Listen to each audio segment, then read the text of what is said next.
Bonjour à tous, j'espère que vous allez bien. Je suis actuellement à Sumatra en Indonésie, juste en face du lac Maninjau. Je vous montre quelques images.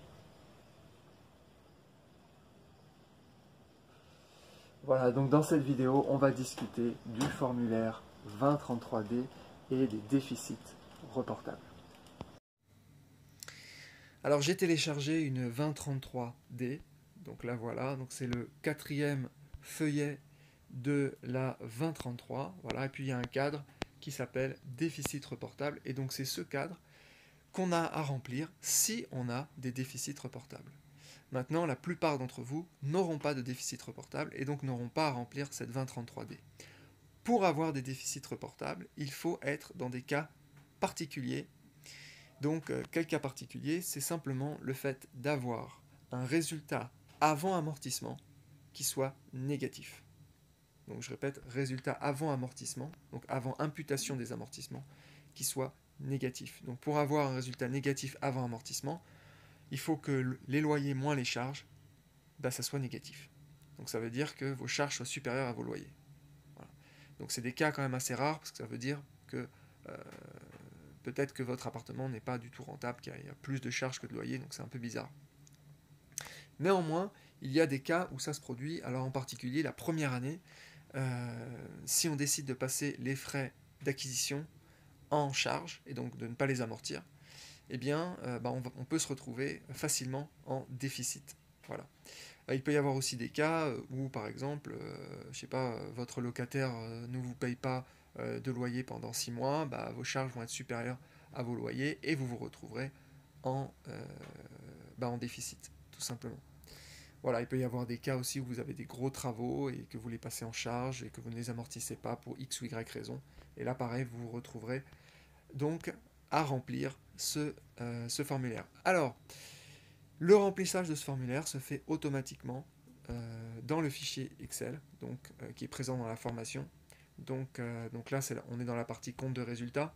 Donc suivant les informations que vous remplissez, eh bien, ça va calculer donc, un déficit reportable et ça va remplir automatiquement le formulaire 2033D, voilà, qui se retrouve ici, où on retrouve les codes des cellules et les noms des cellules. Donc j'ai repris le même formalisme. Donc voilà, donc ça, je vais mettre le lien en description si vous voulez avoir accès à la formation.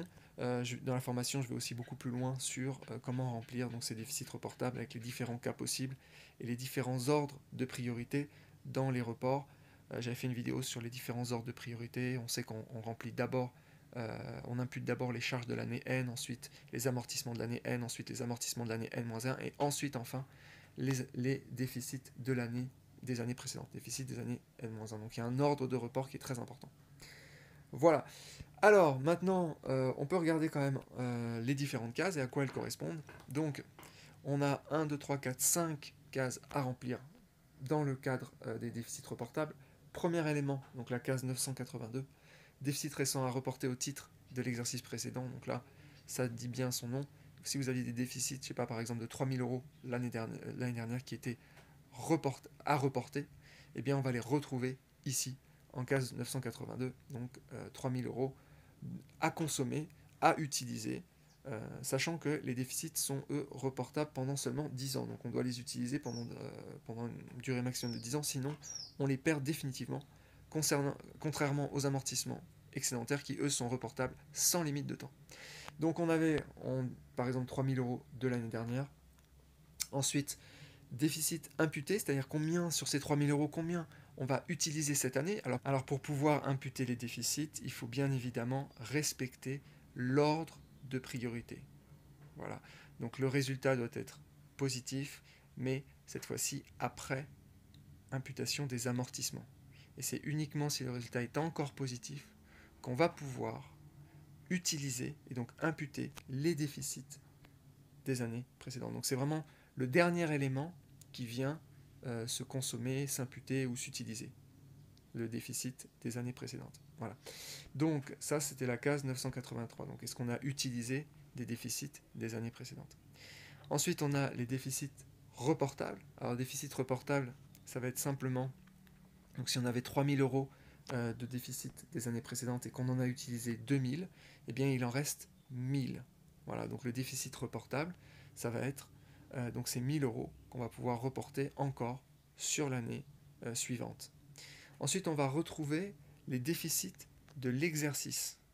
Donc là, si on avait 5000 euros de déficit de l'exercice, eh bien il faudra les mettre dans la case 860. Donc déficit de l'exercice, c'est simplement, on va faire les loyers moins les charges, et là on va voir si on a un déficit. Donc ça va correspondre entre guillemets, aux disponibilités dans le fichier Excel. Voilà. Donc ça c'est avant imputation des amortissements de l'année N. Voilà. Donc là, donc on peut avoir des déficits de l'exercice, on peut avoir des déficits reportables des années précédentes, et on aura en case 870 le total des déficits à reporter, donc il va être égal au déficit de l'exercice, donc qui n'ont pas, par définition, qui n'ont pas été utilisés, sinon ça ne serait pas des déficits, et plus les déficits reportables non utilisés, donc reportables entre guillemets non utilisés, des années précédentes. Voilà. Donc total déficit égale déficit de l'exercice plus déficit reportable. Voilà, tout simplement. Donc voilà pour la partie déficit. Encore une fois, ne confondez pas les déficits reportables et les amortissements excédentaires. Ce sont deux entités différentes qui se calculent différemment et qui se reportent différemment et qui vivent leur vie différemment. Néanmoins, on les retrouve quand on veut les imputer, puisque quand on veut les imputer, il y a un ordre de priorité entre les amortissements et les déficits, que ce soit en année N ou en année N-1. Voilà. Donc j'avais fait une vidéo, je mettrai probablement le lien en description, pour détailler cet ordre de priorité d'imputation. Voilà. Encore une fois, pour comprendre un petit peu mieux comment ces amortissements excédentaires et ces déficits reportables fonctionnent, rien de mieux que de faire des exemples grâce au fichier Excel et d'accéder aux vidéos explicatives qui sont dans la formation. Je vais mettre le lien en description. Voilà. Je vous souhaite une bonne journée et comme à mon habitude, je vais aller continuer mes vacances. Voilà, bonne journée.